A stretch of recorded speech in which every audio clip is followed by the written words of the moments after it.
evening. Welcome to South Asia Newsline. I am Uzma Jafri.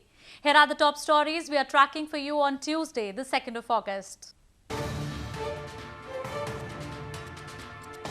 Congress President kicks off roadshow in Uttar Pradesh ahead of next year's polls.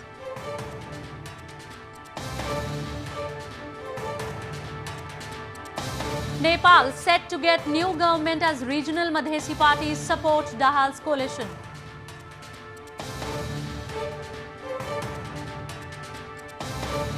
And Afghanistan voices concern as Pakistan completes construction of Torkham gate.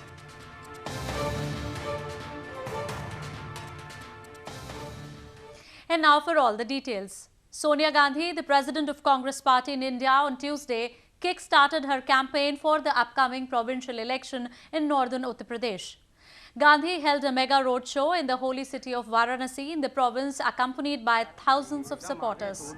Uttar Pradesh will go to polls early next year, and political atmosphere in the province has already started heating up. For Congress, these polls are crucial for its revival after suffering decimation in other provincial polls in recent times.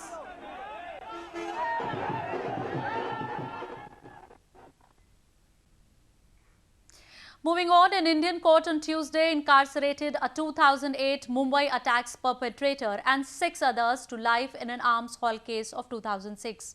The Mumbai court found Pakistan-based Lashkar-e-Taiba operative Syed Zabiuddin Ansari alias Abu Jundal and 11 others guilty in the 2006 Aurangabad arms haul case. 10 others were acquitted by the court. On July 28, the court had convicted 12 accused in the case that pertains to procurement of huge amount of arms and explosives to allegedly target political leaders.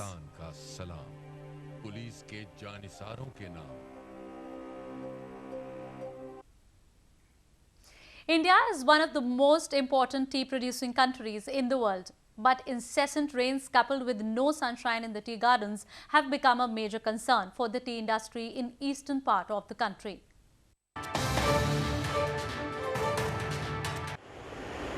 The tea industry in India's eastern West Bengal province is facing a major setback as soil erosion due to heavy rainfall is affecting plantations. Torrential rains have led to an increase in water level of rivers, leading to excessive loss of land due to erosion.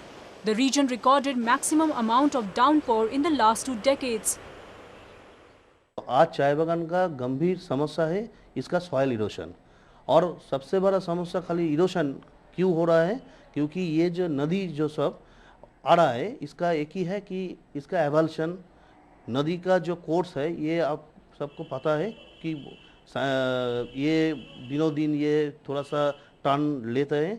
इस कारण से जो ज़मीन जो ये थोड़ा सा erosion को माने समस्या का फेस कर रहा है अभी तक.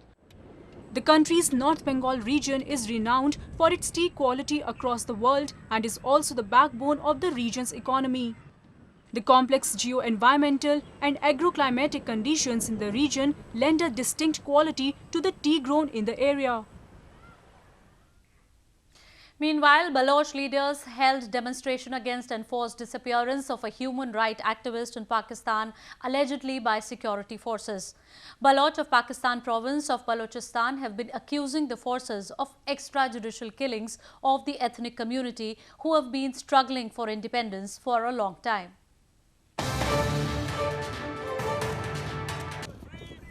The Baloch National Movement, or the BNM, held a demonstration in Canadian city Toronto to protest against the enforced disappearance of Abdul Wahid Baloch, allegedly by the Pakistani security agencies. Abdul Wahid Baloch, a well-known literary activist and human rights campaigner, went missing on July 26 from Pakistan's port city of Karachi. His family alleges that he was picked up by law enforcement agencies. The protesters demanded the immediate and safe release of Wahid from illegal custody by Pakistan. I strongly condemn abduction of Wahid Baloch by Pakistani intelligence agencies, and I appeal to the world human rights organizations to save Wahid Baloch's life. He is a human rights defender for the Baloch culture and for the people of Balochistan who have been enforced disappeared. For the last 10 years, he has been tirelessly working very hard for the people who are victims of enforced disappearance and the families. And we demand his immediate release from the Pakistani security forces. His life is in great danger. The BNM has also appealed for urgent intervention by the United Nations and international bodies to check crimes against humanity in Balochistan unleashed by state armed forces. Political and human rights activists have accused Pakistan security agencies, especially the army, of enforced disappearance and killing of thousands of ethnic Baloch people in the southwestern province of Balochistan. Moving on to news from Afghanistan. The Afghan authorities are reviewing options to prevent violations by Pakistani forces at the Torkham border, the country's foreign ministry has said. This comes as Pakistan has completed the construction of a gate in Torkham even after stiff resistance by Afghanistan.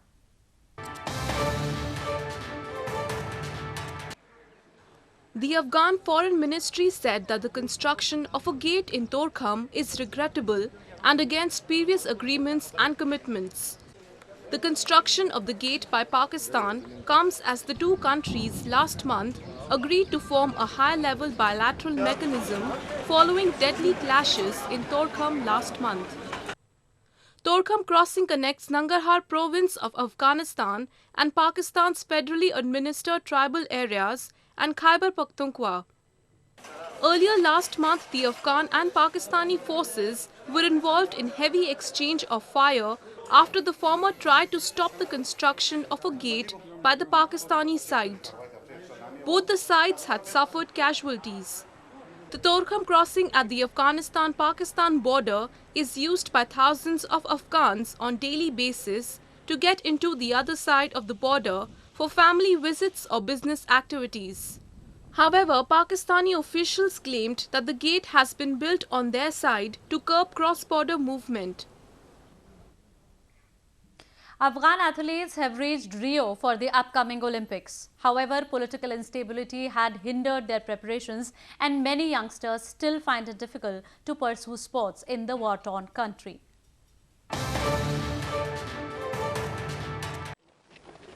In the Rio Olympics that starts August 5, only 3 Afghan athletes will be taking part because political turmoil in the war-torn country has made it difficult for athletes to groom themselves.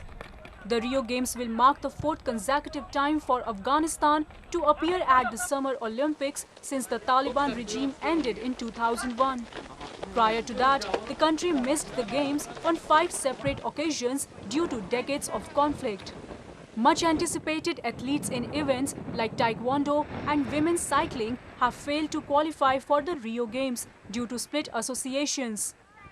مشکلی بسیار بزرگی که حال برای ما پیدا شده همه قسم در 14 رشته ورزشی دو فدراسیون داریم یعنی فدراسیون موازی داریم که بزرگی مشکل بسیار بزرگ برای ما ورزشکارا خلق کرده به یقین اگر این مشکل نبود حال ما در 2016 در هیچ رشته ما نتونست راه پیدا بکنه.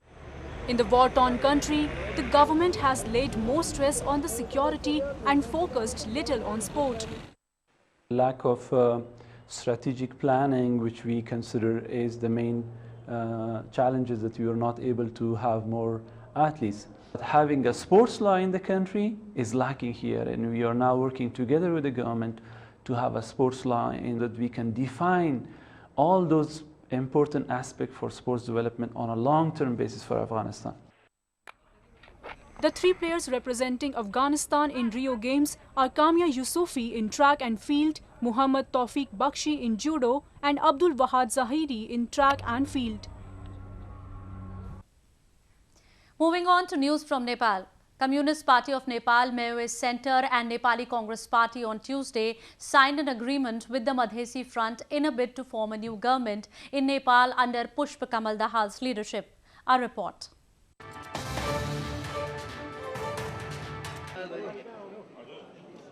On the eve of prime ministerial election, Communist Party of Nepal, Maoist Center and Nepali Congress signed a 3-point agreement with United Democratic Madhesi Front to secure support from the Madhesi parties in their bid to form a new government. With the agreement, The Madhesi parties, who have 42 lawmakers in the 596-member parliament, formally lent support to the Maoist Nepali Congress coalition. According to reports, the agreement assures that the to-be-formed government would implement the Federal Alliance's demand, including acknowledging those killed during the Madhesi agitations as martyrs and providing free treatment to the injured, as well as the amendment of the constitution. The Nepal Parliament is scheduled to choose a new Prime Minister through voting on Wednesday. Maoist Party Chairman Pushpa Kamal Dahal is likely to be elected to the top post. A couple in India set new highs quite literally by getting married while being suspended 1,000 feet in air. Being trekking enthusiasts, the couple decided to seal the deal in the midst of nature.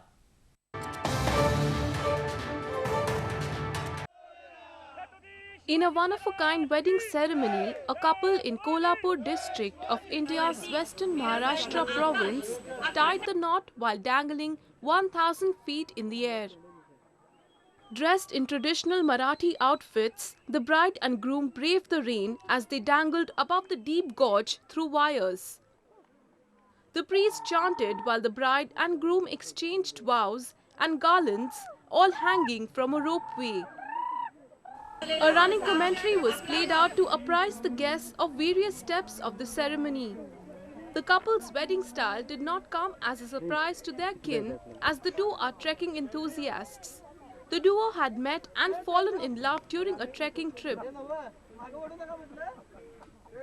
The Kawad Yatra takes place during the monsoon month dedicated to Hindu Lord Shiva. Devotees undertake a journey on foot to collect holy water from river Ganges.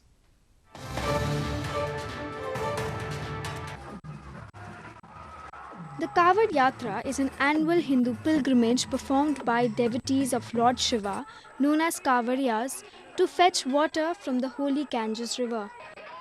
This pious water is offered at the local Shiva temples by the devotees to offer respect and seek blessings. Members of the Muslim community have also set up camps for serving the traveling pilgrims. सब लोग आस्था के साथ जल लेकर के हरिद्वार से अपने अपने स्थान को जाते हैं। उनकी सेवा करने में जो आत्मसंतुष्टि मिलती है उससे बड़ा मजा आता है और काम 10 दिन और 5 दिन की छुट्टी होती है, लेकिन इसमें लोगों की सेवा करके जो आत्मसंतुष्टि मिलती है वो बहुत अच्छा है।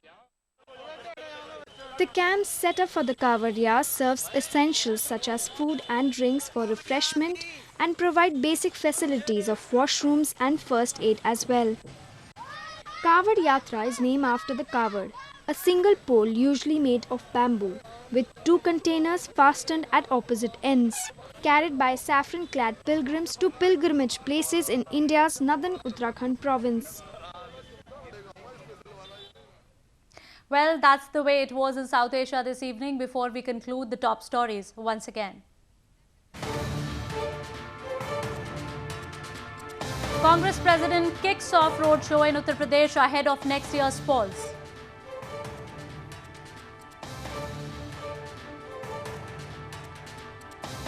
Nepal set to get new government as regional Madhesi parties support Dahal's coalition.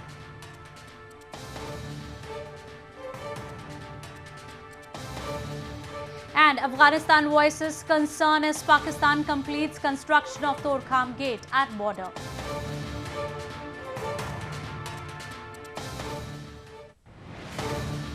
Now our viewers can watch the show on SouthAsiaNewsline.com. You can also visit us on Facebook.com/SAsiaNewsline and follow us on Twitter @SAsiaNewsline. That's all in tonight's edition. We will see you same time tomorrow. Good night.